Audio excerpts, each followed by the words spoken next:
Structure पाहिलं. कशाचं structure would like to. मग याचा काय अर्थ होतो की कर्त्याला एखादी गोष्ट करायला आवडेल. मग आता याच्या ऑपोजिट मध्ये एखादी गोष्ट करायला आवडणार नाही म्हणजे निगेटिव्ह सेंटेन्स. कुठले सेंटेन्स? Negative sentence. आणि मग ज्या वेळेस आपल्याला निगेटिव्ह सेंटेन्स म्हणजे नकारार्थी वाक्य बनवायचे असतात साईड, ज्या वेळेस आपल्याला निगेटिव्ह सेंटेन्सेस किंवा नकारार्थी वाक्य बनवायचे असतात त्यावेळेस आपण हेल्पिंग वर्बला काय जोडतो रे? निगेटिव्ह सेंटेन्स बनवण्यासाठी काय जोडतो? नॉट जोडतो. काय जोडतो? नॉट. आपण पाहिलं यापूर्वी काय की कर्त्याला एखादी गोष्ट करायला आवडेल, जसं की मला बोलायला आवडेल, I would like to speak. मला खेळायला आवडेल, I would like to play. मला जायला आवडेल, I would like to go. मला शाळेत जायला आवडेल, I would like to go to school. आपल्याला अभ्यास करायला आवडेल किंवा आम्हाला अभ्यास करायला आवडेल, we would like to study. आपल्याला खेळायला आवडेल किंवा आम्हाला खेळायला आवडेल, we would like to play. We would like to play. Okay, या पद्धतीचे आपण सेंटेन्सेस पाहिले, वाक्य पाहिले. त्यानंतर आपल्याला पाहिजे याचे निगेटिव्ह सेंटेन्सेस. निगेटिव्ह सेंटेन्सेस म्हणजे काय? तर नकारार्थी वाक्य. माझा नकारार्थी वाक्य बनवायचं म्हटलं की हेल्पिंग वर्ब इथं काय? वुड हे हेल्पिंग वर्ब, एक मॉडेल आहे, एक मॉडेल ऍक्टिव्हिटी आहे. मग आपण याच्या सोबत काय करणार आहे? नॉट ऍड करणार आहे. नॉट. मग याला जर नॉट जोडला आपण तर काय होईल? Would not. आणि त्या वुड नॉटचं जे एब्रिव्हिएशन आहे किंवा शॉर्ट फॉर्म जो आहे तो काय होईल रे? वुड नॉट लावल्यानंतर तसं कॅनला नॉट लावल्यावर काय तयार होईल? कान. शुडला नॉट लावल्यावर शुड. मस्टला नॉट लावल्यावर मस्ट. कुडला नॉट लावल्यावर इजला नॉट लावल्यावर आरला नॉट लावल्यावर आरण. या पद्धतीने आपण याला सुद्धा काय करू शकतो? शॉर्ट. मग काय म्हणणार सांग याच्यासाठी? निगेटिव्ह सेंटेन्स साठी काय स्ट्रक्चर असणार आहे सांगा?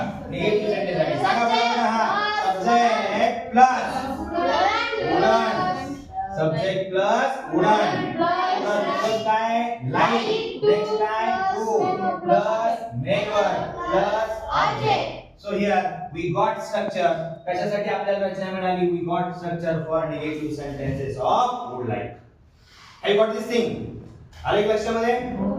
चल मग आता निगेटिव्ह सेंटेन्सेस फॉर एक्झाम्पल काय? मग मला अभ्यास करायला आवडणार नाही. मला अभ्यास करायला आवडणार नाही. काय म्हणणार मग सांगा? आय बोला बडबड. I wouldn't like. I wouldn't like काय to study. I wouldn't like to study. म्हणजे मला अभ्यास करायला आवडणार नाही. नेक्स्ट मला बोलायला आवडणार नाही. कसं म्हणाल मग? मला बोलायला आवडणार नाही. I बोला बडबड. I wouldn't like to speak.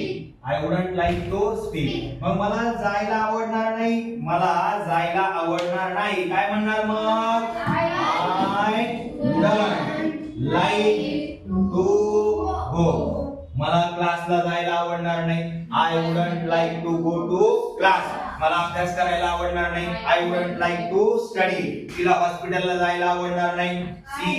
तिला हॉस्पिटलला जायला आवडणार नाही. She wouldn't like to go to hospital. मला प्रयत्न करायला आवडणार नाही. I wouldn't like to try. Me busy आहे. I am busy. मी आज बिझी आहे. I am busy today. मी आज बिझी आहे. मला पुण्याला जायला आवडणार नाही. I am busy today. I wouldn't like to go to Pune. मला पुण्याला जायला आवडणार नाही. नेक्स्ट त्यांना इथं यायला आवडणार नाही. दे बोला पटापट. दे wouldn't like to come here. They wouldn't like to come here. Next तिला वाचायला आवडणार नाही. She wouldn't like to read. तिला वाचायला आवडणार नाही. तिला वाचन करायला आवडणार नाही. ओके.